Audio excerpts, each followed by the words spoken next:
సర్వేమయం. అవును, ఇప్పుడు ఇదే ట్రెండ్ నడుస్తోంది. ప్రభుత్వం ఏ చిన్న నిర్ణయం తీసుకోవాలన్నా, ప్రతిపక్షం ఏ స్టెప్ వేయాలన్నా ఓ సర్వే జరపాల్సిన రోజులు వచ్చేశాయి. గత ఎన్నికల్లో ప్రారంభ దశలో ఉన్న ఈ సర్వేలు ఈసారి తీవ్ర రూపం దాల్చాయి. ఫలితంగా పార్టీ ఏదైనా సర్వే తప్పనిసరిగా మారింది. మరి పార్టీలతో పాటు పాలనపై సర్వే సంస్థల ప్రభావం ఏ మేరకుంది? సర్వే ఫలితాలు పార్టీలకు ఏ మేరకు పనికొస్తున్నాయి? సర్వే రిపోర్టుల ఆధారంగా పార్టీలు తీసుకునే నిర్ణయాలు ఫలితాలను ఇస్తున్నాయా? Let's watch.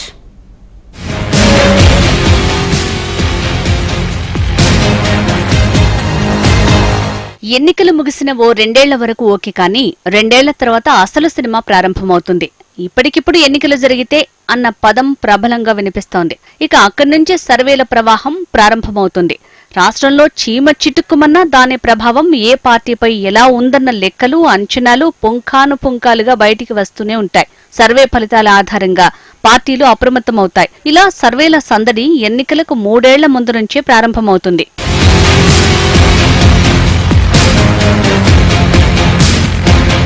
ఒకప్పుడు సర్వే సంస్థలు స్వతంత్రంగా వ్యవహరించేవి, సర్వే రిపోర్టులు ఇచ్చేవి. కానీ ఇప్పుడు పార్టీలే సర్వే సంస్థల్ని ఏర్పాటు చేసుకుని పరిస్థితులను అంచనా వేసి వాటికి అనుగుణంగా వ్యవహరించాల్సిన పరిస్థితులు వచ్చేశాయి. ఇక అధికారంలో ఉన్న పార్టీకైతే సర్వేల ఆధారంగానే పాలన సాగాల్సిన పరిస్థితులు దాపురించాయి. ఏ నిర్ణయం తీసుకోవాలన్నా, తీసుకున్న తర్వాత దాని ప్రభావం తెలుసుకోవాలన్నా ఓ సర్వే చేయించాల్సిందేనని ప్రస్తుత పరిస్థితి చూస్తేనే అర్థమవుతుంది.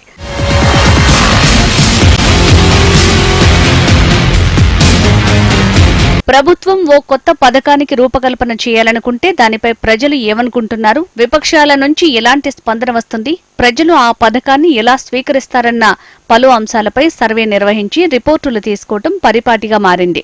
ఇటు ప్రతిపక్షానికి సర్వేలే సర్వమైపోయాయి అనటంలో ఎలాంటి అనుమానం లేదు. ప్రజల్లో ప్రస్తుతం పార్టీ పరిస్థితి ఏంటి? ప్రభుత్వంపై ప్రజల్లో ఏ మేరకు వ్యతిరేకత ఉంది?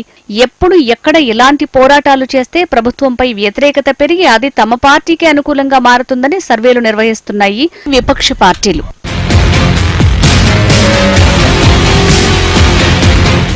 ఇలా అధికార విపక్ష పార్టీల నమ్మకాలతో సర్వే సంస్థల వ్యాపారం 3 రిపోర్టులు 6 అధ్యయనాలతో విరాజిల్లుతోంది. దీంతో సర్వేలు కూడా కాస్ట్లీగా మారిపోయాయి. ఇప్పుడు రాజకీయ పార్టీలు సర్వేల కోసం వ్యవస్థలను నడిపించడానికి కోట్లు ఖర్చు పెడుతున్నాయంటే అతిశయోక్తి కాదు. కోట్లు అంటే ఏదో 1 కాదు, ఏకంగా 100 కోట్లు సర్వేల కోసమే రాజకీయ పార్టీలు ఖర్చు పెట్టాల్సిన పరిస్థితులు దాపురించాయి. ఎత్తుకు పై ఎత్తులు వేయాలన్నా, క్షేత్రస్థాయిలో పరిస్థితిని అంచనా వేయాలన్నా ఇప్పుడు సర్వేలు తప్ప మరో మార్గం లేదని పార్టీలన్నీ ఫిక్స్ అయిపోయాయి. దీంతో సర్వే రిపోర్టులే శిరోధార్యంగా పార్టీలు పనిచేస్తున్నాయి అనటంలో ఎలాంటి సందేహమూ లేదు. ప్రతి సర్వేకు కోట్లు ఖర్చు చేస్తూ ఫలితాన్ని అంచనా వేస్తూ దానికి అనుగుణంగానే పార్టీలన్నీ అడుగులు వేస్తున్నాయి.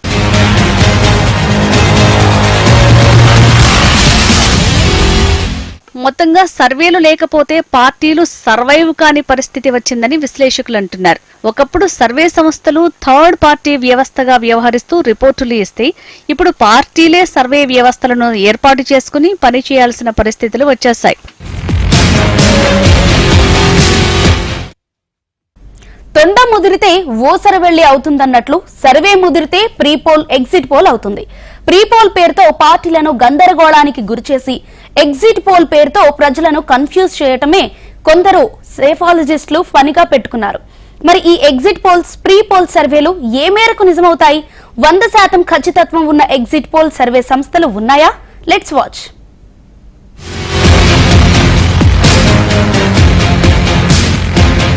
ఎన్నికలు 2 ఏళ్లున్నాయనగానే సర్వేల హడావుడి ప్రారంభమైతే సంవత్సరం ముందు నుంచి అది కాస్త పీక్స్ కు చేరుకుంటుంది. ఇక ఎన్నికలకు 6 నెలలున్నాయనగానే ప్రీపోల్ సర్వేలు పుట్టుకొస్తుంటాయి. ప్రభుత్వ తీరుపై ప్రజల అభిప్రాయాలు ఇలా ఉన్నాయి, అలా ఉన్నాయి అంటూ సర్వే సంస్థలు తమ ఫలితాలను సోషల్ మీడియా వేదికగా పంచుకుంటాయి. ప్రీపోల్ సర్వే పేరిట సర్వే సంస్థలు ఇచ్చే ఈ రిపోర్టులకు సామాజిక మాధ్యమాల ద్వారా వీక్షణలు చాలానే ఉంటున్నాయి.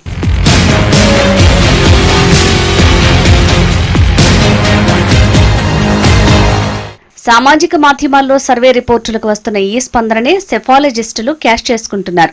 మా సర్వే సంస్థకు ఇంత క్రెడిబిలిటీ ఉంది, అంత ఖచ్చితత్వం ఉందని అంకెల గారడీ చేస్తూ పార్టీలను బుట్టలో వేసుకుని ఆయా పార్టీలకు సర్వేలు చేస్తూ కోట్లలో సంపాదిస్తున్నారు. క్షేత్రస్థాయిలో పరిస్థితిని అంచనా వేసి పార్టీ పెద్దలకు చేరవేసేందుకు సెఫాలజిస్టులు కోట్లలో వసూలు చేస్తున్నారన్న ప్రచారం జరుగుతుండగా అందుకు అనుగుణంగా పార్టీలు సైతం ఈ సర్వేలు నిర్వహించే సెఫాలజిస్టులకు కోట్లు కుమ్మరిస్తున్నాయన్న ప్రచారమూ లేకపోలేదు.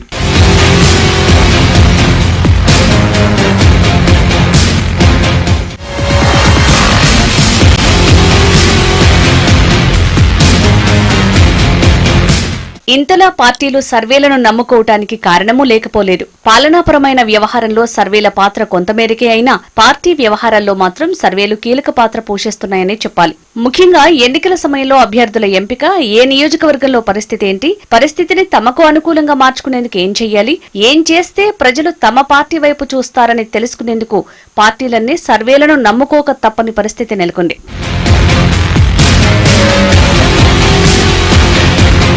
అయితే సర్వే నిర్వహించిన తర్వాత అభ్యర్థిని ఎంపిక చేసినా, ప్రచారం నిర్వహించినా కొన్నిసార్లు ఓటర్లు ఇచ్చిన విలక్షణ తీర్పుతో పార్టీలకు, సర్వే సంస్థలకు కళ్లు బైర్లు కమ్ముతున్నాయి. సామాజిక, ఆర్థిక, ప్రజాబలం వంటి అంశాలను అంచనా వేసి సీట్లు కేటాయించినా తీరా ఫలితాలు మాత్రం సర్వేలకు పూర్తి విరుద్ధంగా వచ్చిన సందర్భాలు చాలానే ఉంటున్నాయి. ఇందుకు కారణం సర్వే సంస్థలు, సెఫాలజిస్టులు పార్టీల మెప్పు పొందేందుకు క్షేత్రస్థాయి పరిస్థితులను సరిగ్గా అంచనా వేయకుండానే రిపోర్టులు ఇస్తున్నాయన్న వాదనలు ఉన్నాయి.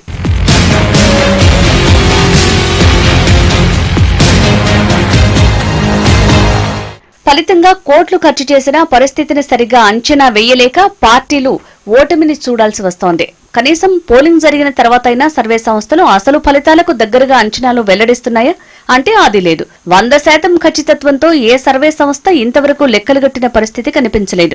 ఓసారి కాస్త అటు ఇటుగా ఎగ్జిట్ పోల్స్ ని వెల్లడించిన సర్వే సంస్థలు రెండోసారి ఫెయిల్ అవుతున్నాయి. సెఫాలజిస్టుల లెక్కలు తప్పి ఫలితాల తర్వాత బొక్కబోర్లా పడుతున్నాయి. దీంతో ఏ సర్వే సంస్థకు 100% స్ట్రైక్ రేట్ లేదని చెప్పక తప్పని పరిస్థితి. మొత్తంగా ప్రజల మూడు ఎలా ఉంటుందని ప్రతిసారి ఖచ్చితంగా కనిపెట్టడం సర్వేల వల్ల కావటం లేదు. సర్వే అంటేనే అసలు విషయాన్ని రాబట్టడం, కానీ విఫల సర్వేలకు కూడా వేల కోట్ల మూల్యాన్ని పార్టీలు చెల్లించుకుంటున్నాయి. 2023 తెలంగాణ ఎన్నికలు, 2024 సార్వత్రిక ఎన్నికల ఎగ్జిట్ పోల్ ను చూస్తేనే మెజారిటీ సర్వేలు ఎంతలా ఫెయిల్ అయ్యాయో అర్థం చేసుకోవచ్చు. ఇక ఏపీ అసెంబ్లీ ఫలితాలను సర్వేలు ఏ మేరకు లెక్కగట్టాయో ఫలితాలను చూస్తే అందరికీ అర్థమైపోయింది. మరి ఇంతలా సర్వే సంస్థలు ఫెయిల్ కావటానికి కారణాలేంటి? మెజారిటీ సర్వేలు ఓటర్ల నాడిని పట్టుకోవడంలో ఎక్కువ విఫలమవుతున్నాయి. Let's watch.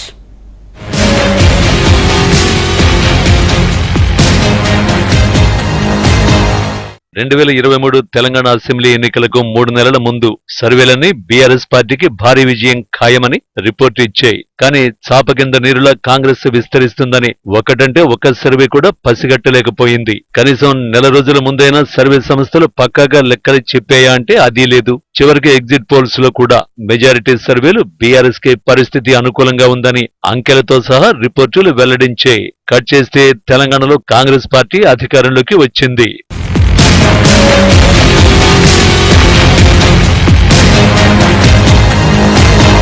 ఇక సార్వత్రిక ఎన్నికల నేపథ్యంలో దేశంలో మోడీ వేవ్ ఉందని ఎప్పటిలాగే ఈసారి కూడా మెజారిటీ సర్వే సంస్థలు ఓదరుగొట్టాయి.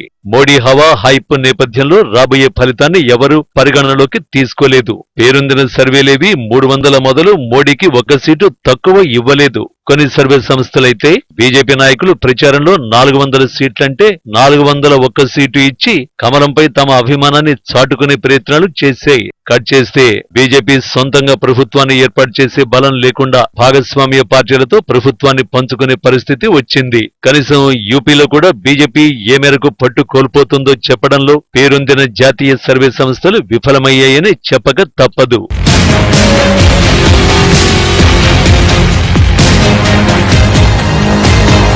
ఇక ఎగ్జిట్ పోల్స్ గురించి ఎంత తక్కువ చెప్పుకుంటే అంత మంచిది. ఏదో కేకే వంటి 1-6 సంస్థలు మాత్రమే ఏపీలో కూటమి ప్రపంచాన్ని సరిగ్గా అంచనా వేశాయి. ఆరామస్థానం వంటి వారు ఏపీ ఫలితాలను అంచనా వేయడంలో ఘోరంగా విఫలమయ్యారు. సో సర్వేల గణాంకాలు ఓటరు మూడ్ను బట్టి ఇవ్వలేవని మరోసారి నిరూపితమైంది. గణాంకాల్లో మునిగితే ఓటరు పల్స్ దొరకదు. ఓటర్ మూడు పట్టుకోవాలి. ఫీల్డ్ లో అసమ్మతి, ప్రత్యర్థి ఎవరు, ఏ పార్టీ, గ్రూపులు వంటివన్నీ ఏ మేరకు ప్రభావితం చేస్తాయని అంచనా వేయాలి.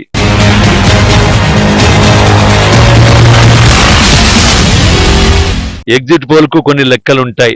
ఏరియా, కులం, వృత్తి, లింగం, వయస్సు వంటివన్నీ మిక్స్డ్ శాంపిల్లో ఉండాలి. అయినా సరే ఓటరు సరిగ్గా తను ఎవరికి ఓటేశాడో చెబితేనే సరైన అంచనా దొరుకుతుంది. ఓటర్ నాడి సరిగ్గా పట్టుకున్న వాళ్లే సరైన సెఫాలజిస్టులు. సర్వేలే చేయకుండా గుడ్డిగా మ్యాథ్స్ ను మాత్రమే నమ్మి ఈసారి చాలా సర్వే సంస్థలు లెక్క తప్పే. సాధారణ వ్యక్తులు కూడా రచ్చబండ మీద చర్చలు పెట్టుకుని చాలా చెబుతారు. అసెంబ్లీలో ఏ స్థాయిలో చర్చ జరుగుతుందో అదే స్థాయిలో వాదిస్తారు. ఈ పార్టీకి ఇన్ని సీట్లు, ఆ పార్టీకి అన్ని సీట్లు అంటూ లెక్కలేస్తారు. పార్టీలిచ్చే హైప్ చూసి లెక్కగట్టే కాడికి సెఫాలజిస్టులు ఎందుకు, సర్వేలు ఎందుకు? రచ్చబండ లెక్కలకు సెఫాలజిస్టుల లెక్కలకు తేడా ఉండాలి కదా. ఆ లెక్కే సర్వే సంస్థలకు సరిగ్గా లేకుండా పోయిందన్న విమర్శలు సర్వత్రా వ్యక్తమవుతున్నాయి.